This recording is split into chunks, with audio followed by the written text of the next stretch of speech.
Olá, meus irmãos, que a graça e a paz do Senhor Jesus esteja sobre as vossas vidas. Mais um dia de aula, mais uma segunda-feira. Nós aqui na presença de Deus com a nossa escola bíblica semanal ou escola teológica semanal, transmitida pelo canal do CACP. Muito bem, nós estamos fechando o bloco da doutrina da salvação, a doutrina conhecida como soteriologia. Já estamos aí há várias segundas-feiras batendo essa temática. E hoje comigo nós trataremos dos erros no ensino da santificação. 3 erros que são muito comuns hoje, não só nas denominações cristãs, mas também em outras religiões. Na aula seguinte, eu vou mostrar mais à frente ali um repasse. Na aula seguinte faremos a última aula desse bloco para entrarmos em calvinismo e arminianismo, porque também são duas temáticas que estão acopladas ali à temática da salvação. Relembrando o nosso livro base dessa escola, nós estamos seguindo o livro do Meyer Pirma, que você pode acompanhar aqui. É um livro, eu recomendo sempre aos irmãos, é um livro muito fácil, o manuseio, é um livro barato, você acha boas promoções aí no Mercado Livre, a gente não está ganhando dinheiro com nada disso. Mas é importante, você também pode ter o PDF, entrando em contato conosco, um livro gostoso de ler, muito bem impresso, ele não solta. E também eu sugiro para você que gosta de estudar as doutrinas bíblicas, que gosta de aprofundar no conhecimento teológico, o livro do Justo Gonzalez, também é um livro muito bom, aprofundando uma breve história das doutrinas cristãs. Você poderá aprofundar também, ele tem um relato aqui mais acadêmico, é um relato mais sistêmico, eu também acho um livro muito interessante, sugiro para vocês aí. E hoje, então, nós aqui o repasse das nossas aulas já ministradas, você pode observar, começamos no dia 31 de outubro, cada data, cada aula. Se você não tem essa sequência em PDF, entre em contato com o professor Martinez ou entre em contato comigo pelo WhatsApp e nós iremos mandar para você um PDF com todo esse material aí. Tá bom? Esse curso ele deve terminar ainda no final desse ano, que seria um curso básico de teologia, né? A parte mais específica das doutrinas. Então você pode ver, a aula 33 é a aula que eu vou ministrar hoje, e nós na aula 34 encerraremos o bloco da soteriologia, e na sequência iremos entrar em calvinismo e arminianismo. Ainda falta pra gente eclesiologia, que é o estudo da igreja, e pneumatologia, que é o estudo do Espírito Santo, tá bom? Muito bem, erros, essa é uma aula muito rápida, uma aula muito objetiva. Erros na doutrina da santificação. Por que ele fala erros? Porque é o seguinte, nós estudamos lá atrás, vocês estudaram numa aula com o professor Martinez, aqui, erros na doutrina. E a santificação ela só ocorre na nossa vida de uma maneira progressiva, é um processo, isso eu já falei também, e ela é uma obra da nossa dependência com o sangue de Jesus Cristo, que realizou a expiação, o sacrifício pelo sangue, nós fomos justificados. Lembram disso sempre, a justificação tem a ver com pena, deixamos a condenação porque nós fomos justificados. Depois, o Espírito Santo e a palavra. Nós vimos que esses 3 são os verdadeiros métodos da obra da santificação. Veja, no texto base, ele vai discutir o Espírito Santo e o sangue de Cristo, abordando a crença na expiação. Como isso já é matéria passada, a gente vai só dar uma repetida aqui na aula anterior. Então, muitos cristãos e não cristãos, outras religiões também, os hinduístas, os budistas, por exemplo, descobrem o fato de que o maior impedimento para sermos santos ou para chegar à santidade é a carne. Essa carne, ela está sempre combatendo com o espírito. E aí eu falo assim, bom, a minha carne é a minha verdadeira inimiga. O que eu vou fazer então? Eu vou sacrificá-la, eu vou afligir a minha carne, porque se eu enfraquecer a minha carne, eu consigo me tornar uma pessoa santa. E aí, como se conseguirá libertar da carne? Existe então aí 3 grupos bem objetivos e bem famosos, agrupados, que vêm tentar trazer uma resposta para isso. Inclusive, uma delas a gente vê muito no meio cristão, no meio evangélico. São 3 doutrinas heresiológicas, 3 erros de revelação das Escrituras em que a pessoa acha que fazendo aquilo ela consegue ser santa. O primeiro erro, esse é um erro gravíssimo, nós já tivemos igrejas no Brasil ensinando isso, talvez você não vai lembrar disso, mas nos anos 90 surgiu um movimento muito grande dizendo que por meio do novo nascimento nós não pecávamos mais. Isso aí é um erro grave chamado erradicação, ou seja, o pecado ele é eternamente, ele é constantemente erradicado da nossa carne. E isso não acontece. Nós vimos ao longo dessas temáticas, a parte da antropologia, a parte da hamartiologia, agora na parte da salvação, que nós continuamos com a natureza adâmica. A diferença é que nós, pela ação do Espírito Santo, passamos a ter domínio sobre os nossos desejos, sobre os nossos pecados. Então, a erradicação do pecado inato é uma dessas ideias errôneas. Assim escreve Lewis Sperry Chafer. Vamos ver o que falou esse teólogo. Se a erradicação da natureza pecaminosa se consumasse, ou seja, não peco mais, eu não tenho mais problema com o pecado, eu não sou tentado, eu estou acima dessa capacidade humana, dessa problemática de pecar, eu não peco mais.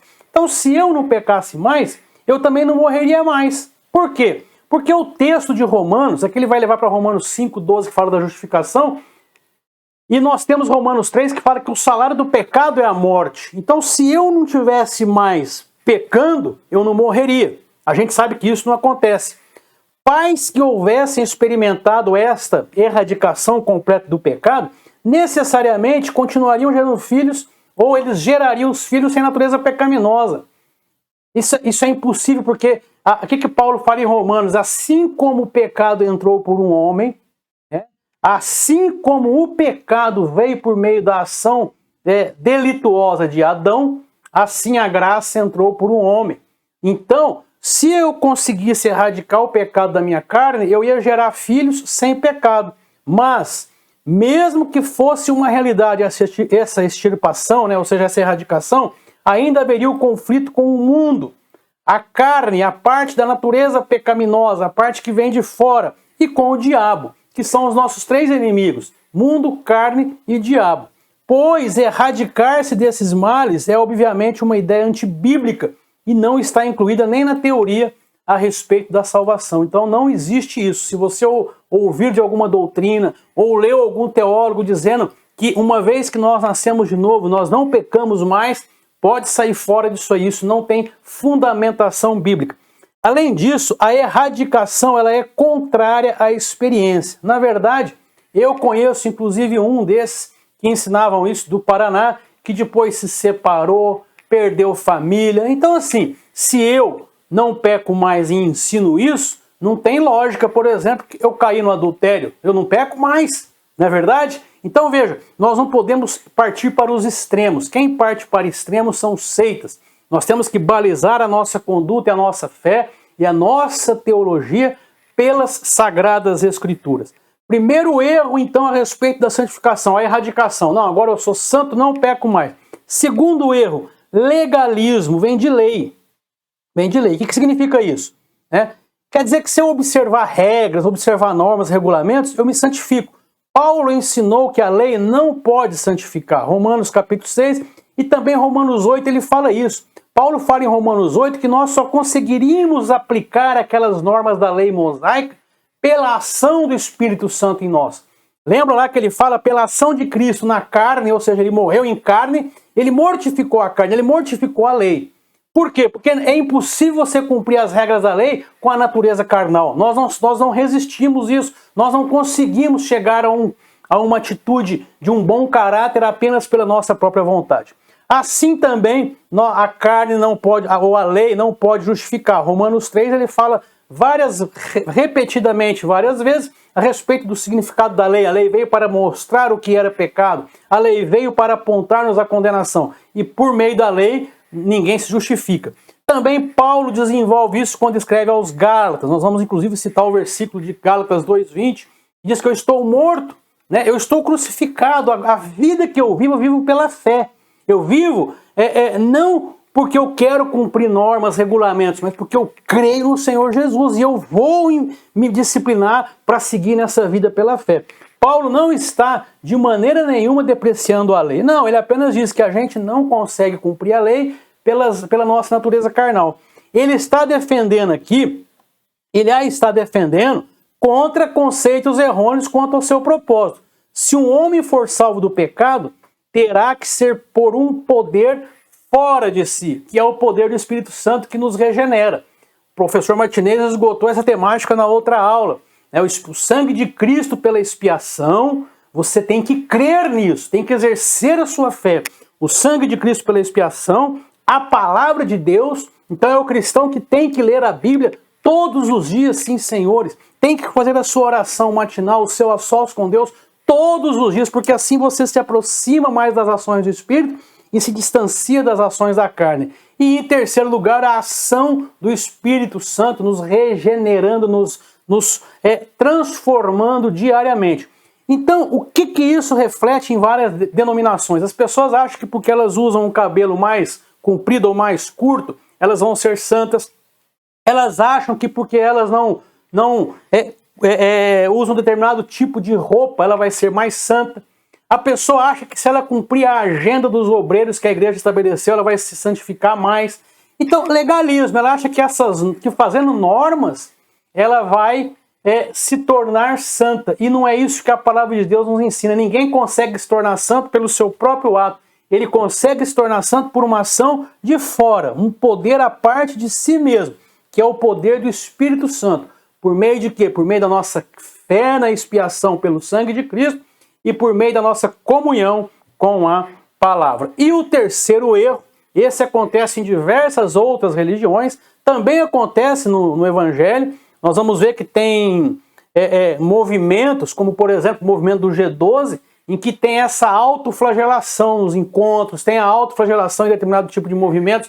Não quer dizer que isso seja em todos os movimentos, tá? Isso aconteceu na América Latina, isso aconteceu no começo do movimento, não sei se hoje ainda tem, que é a pessoa afligir o seu próprio corpo achando que com isso ela vai se tornar santa. Então tá aqui, é o ascetismo. O ascetismo é a tentativa de subjugar a carne, alcançar a santidade por meio de privações e sofrimentos. É o método que seguem os católicos romanos e os hindus ascéticos, ou mesmo os budistas fazem isso. Quando um monge budista sobe para o mosteiro e fica anos isolado, achando que vai se purificar, é uma crença errônea de santificação, embora não esteja num contexto bíblico, mas é o contexto desse erro doutrinário. Eu acho que eu mortifico fisicamente a minha carne, quando na verdade eu mortifico pela ação do Espírito Santo. A minha vontade passa a ficar subjugada à vontade do meu espírito, que está em comunhão com o Espírito Santo. Esse método parece estar baseado na antiga crença pagã de que toda matéria é muito má. Toda matéria, inclusive o corpo nosso, tudo que é material, tudo que você toca é má. O corpo, dessa maneira, é uma trava ao espírito, e quanto mais ele for castigado, quanto mais ele for subjugado, mais depressa se libertará aquele espírito, mais depressa eu me tornarei purificado, né? Isso é contrário às Escrituras. O que as Escrituras nos ensinam? Que Deus criou tudo muito bom. É a alma e não o corpo que peca, portanto são os impulsos pecaminosos. O corpo ele é apenas a consequência do desejo gerado na minha alma. Então, eu não tenho que fazer o meu corpo sofrer. Eu não preciso fazer com que me cortar achando que com isso eu estarei me purificando, né?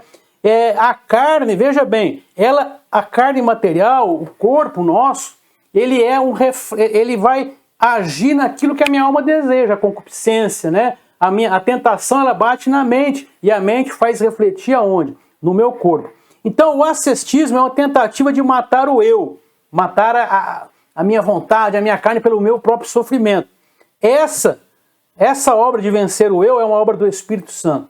Homem nenhum consegue, psicólogo nenhum consegue, teoria nenhuma consegue. É uma submissão constante, diária, permanente ao Espírito Santo. Nós vamos falar muito da obra do Espírito Santo na igreja quando desenvolvermos a doutrina da pneumatologia. Então, vejam bem, 3 erros, né? O primeiro erro, a erradicação. Não tem quem, a gente nasceu de novo, não peca mais. O segundo erro, o legalismo. Eu preciso fazer determinadas coisas para me tornar santo. E o terceiro erro, o ascetismo. Aqui um exemplo de um mosteiro budista, e aqui são católicos romanos nas Filipinas. Eles têm um evento anual lá, todo ano eles fazem uma procissão se ensanguentando, furando o corpo, achando que com isso estão se purificando. E qual é o verdadeiro método? Foi a aula anterior. Nós temos o seguinte, o método bíblico para tratar a carne está todo fundamentado em Romanos. Paulo fala basicamente da fé na expiação, aqui entra o sangue e a palavra e a entrega à ação do Espírito Santo. Então está aqui, ó, sangue de Jesus. Nós cremos na expiação, no sacrifício. Isso é uma realidade, isso não é história da carochinha, isso não é história de teologia, isso é fé num Deus vivo que enviou o seu Filho na cruz do Calvário.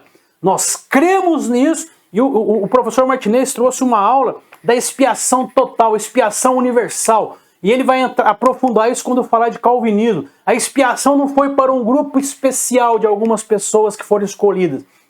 Temos que tomar muito cuidado com isso. É óbvio que há muitos mistérios que pertencem a Deus. Mas, por exemplo, quando eu falo que Jesus veio para aqueles que eram os seus, né? Está em João capítulo 1, versículo 12. Mas os seus o rejeitaram. Então aquele povo que Deus havia escolhido, aquele próprio povo rejeitou Jesus. Mas o texto fala que Deus escolheu. Eram eleitos. Então vejam, a expiação ela é universal, é para todo aquele que crê.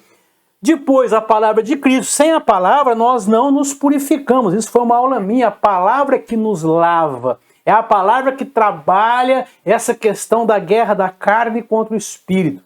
E em terceiro, que é o cooperador, é o nosso ajudador, é o paráclito, é o companheiro, é o consolador, é o Espírito Santo.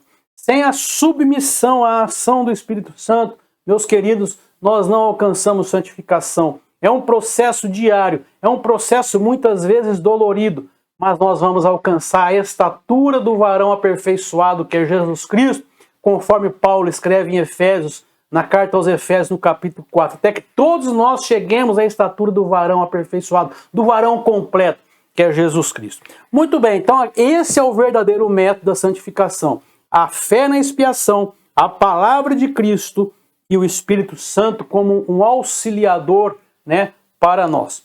E aqui eu trago uma frase de um livro do Otmani, falando um pouco sobre isso. Se você quiser aprofundar essa leitura, entre em contato conosco, eu direi qual é o livro, né? É uma leitura mais pesada, é uma leitura, como diz ali a carta aos Hebreus, é um alimento mais sólido. Então, muitas vezes, para aprofundar, é importante ler uma vez, uma segunda vez, mas eu trouxe um texto muito interessante que aborda essa temática do pecado em nossos corpos. Está aqui, ó, o método. Deixa eu sublinhar aqui, ó. O método de Deus ao tratar dos pecados cometidos é um método direto, apagando-os da lembrança por meio do sangue.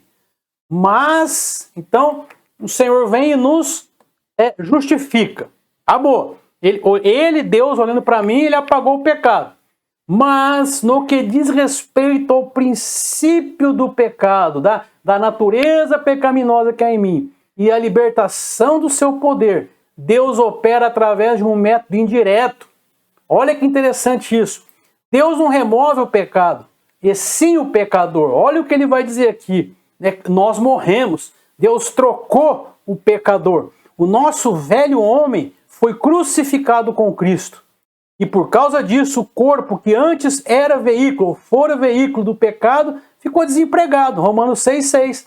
Ora, se eu morri, quando eu ressuscito, eu estou desempregado do pecado. O pecado, ele chama de velho senhor, né? O pecado nos dominava. Ainda está presente, mas o escravo que o servia foi morto, estando assim fora do seu alcance. Seus membros agora estão desempregados. A mão que jogava de apostas fica desempregada, assim como a língua de quem xingava.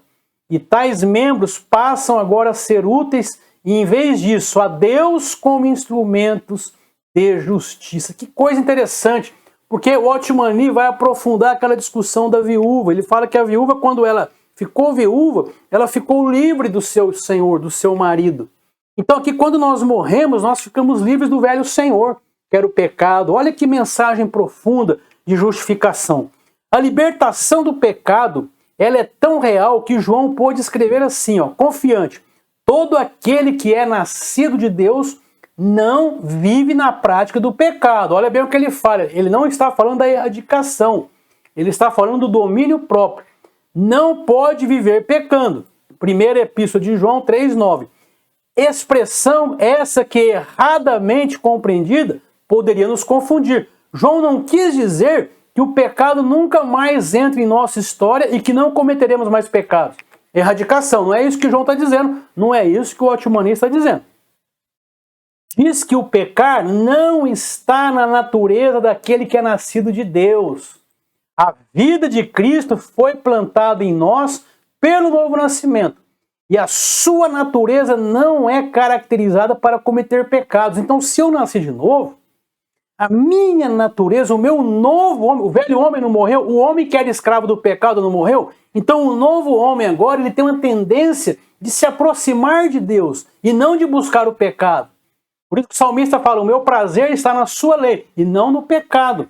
Há, porém, uma grande diferença entre a natureza de uma coisa e a sua história, né? A prática, a experiência, o dia a dia. E há uma grande diferença entre a natureza da vida que há em nós e a nossa história. Muito interessante esse texto, muito forte, né? Ele faz uma abordagem muito profunda. Mas a síntese dele é a seguinte, se eu morri, o homem velho que era escravo do pecado morreu. Então Deus, a minha natureza continua aqui, mas o novo homem não é mais escravo da velha natureza. Muito bem, para encerrar eu trago Gálatas 2:20, que assim nos diz, já estou crucificado com Cristo e vivo não mais eu, mas Cristo vive em mim. E a vida que agora vivo na carne, vivo-a na fé do Filho de Deus, o qual me amou e se entregou a si mesmo por mim. Gálatas 2:20.